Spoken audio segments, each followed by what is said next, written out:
Aujourd'hui, dans ce 28e épisode, je vais pas vous parler de un hobby, mais de plusieurs et leur impact sur mon business. Je vous attends de l'autre côté dans 3, 2, 1.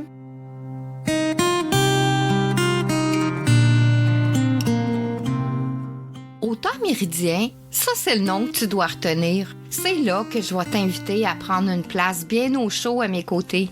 Le temps d'une petite pause, juste pour toi. Et prends le temps, prends un bon respire.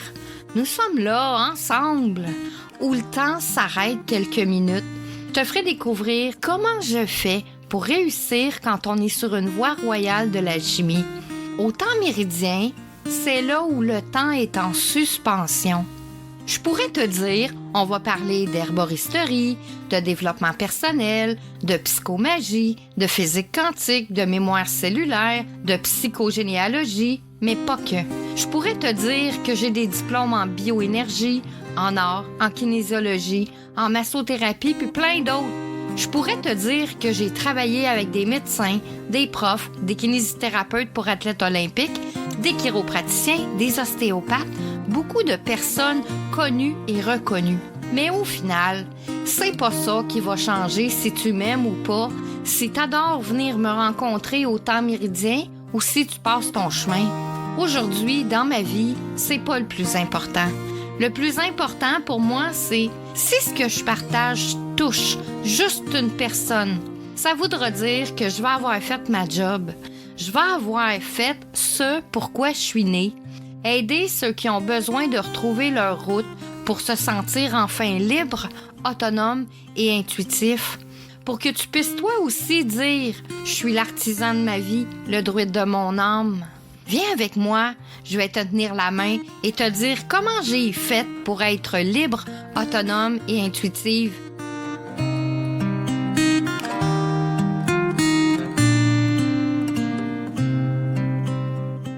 Bonjour mes amours, j'espère que vous êtes bien assis.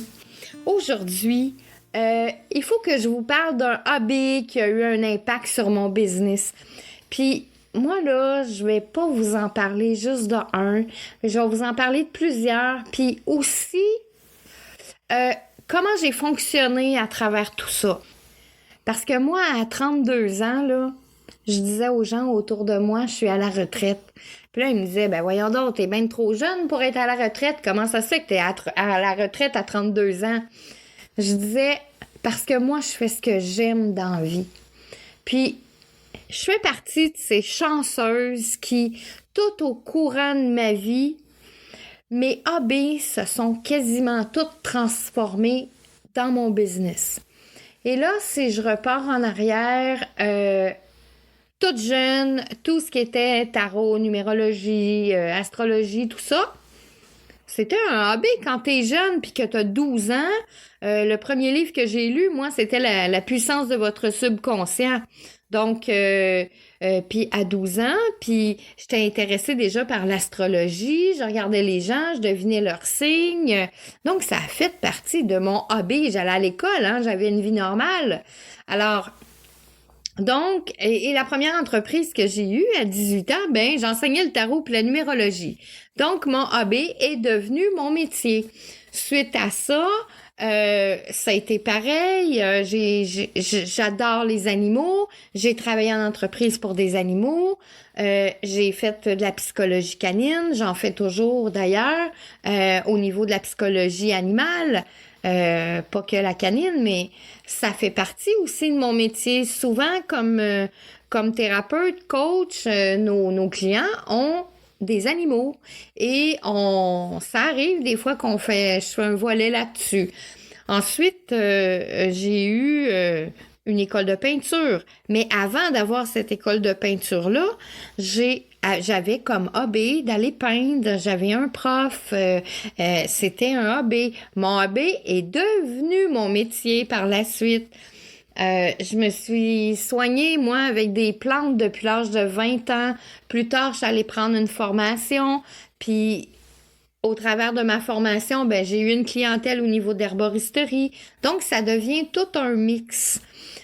Je suis allée prendre, un moment donné, je m'étais mis dans le début, là, je sais pas si vous vous rappelez, mais il y a un début, peut-être dans les années, je dirais fin des années 90, début 2000, les gens se sont mis à colorer des mandalas un peu partout. Ben, à la fin des années 90, moi, j'avais pris une formation sur les fleurs de vie, comment monter des mandalas dans la fleur de vie.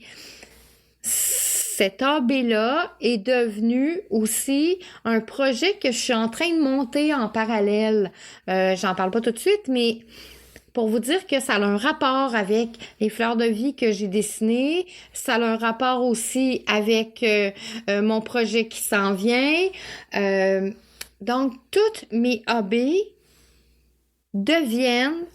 qui font partie de mon business. Alors, puis on se pose la question, pourquoi c'est comme ça?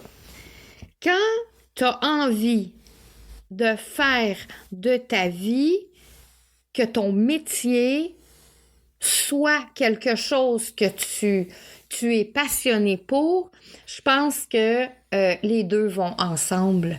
On peut comme pas dissocier le hobby du business. En tout cas, moi, je le peux pas. La façon dont je suis composée. J'ai essayé d'avoir un travail comme tout le monde, aller travailler dans un entrepôt, dans une shop, dans caissière, des choses comme ça, mais je reste pas, j'aime pas ça. J'ai besoin que mon travail soit avec plusieurs défis, avec plusieurs sujets. J'ai toujours besoin d'être en création. Et c'est ce qui amène des défis aussi. C'est peut-être à cause de mon cerveau qui est en arborescence tout le temps, là. C'est quelque chose de très possible, mais j'ai besoin de sentir que ma vie, elle est remplie. J'ai besoin que mon travail soit une passion.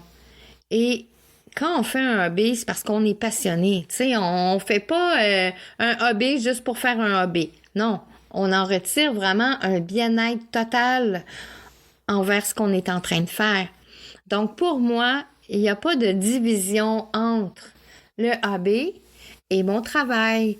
Alors, je ne sais pas c'est comment pour vous, mais moi, je fais partie de ceux-là. Et je vous souhaite à tous que votre hobby soit vraiment, devienne votre métier finalement. Puis aussi, qu'il y ait en vous, même si vous êtes jeune, qu'il y ait en vous cette pensée que vous avez envie d'être à la retraite très jeune, pratiquez un hobby, puis transformez-le en business. C'est comme ça qu'on arrive à avoir une vie qui nous remplit le cœur, qui nous remplit d'émotions. On est prête à tout donner à nos clients, puis je pense que vous allez être sur la bonne voie. C'est ce qui termine notre épisode d'aujourd'hui. Demain, dans le défi J'envoie 2024, je vais vous partager une récente leçon. Je suis Marie-Léa, une alchimiste heureuse, parce que je suis l'artisane de ma vie, le druide de mon âme. Viens avec moi, je vais te tenir la main pour te dire comment j'ai fait pour que toi aussi, tu puisses dire « Je suis l'artisan de ma vie, le druide de mon âme ».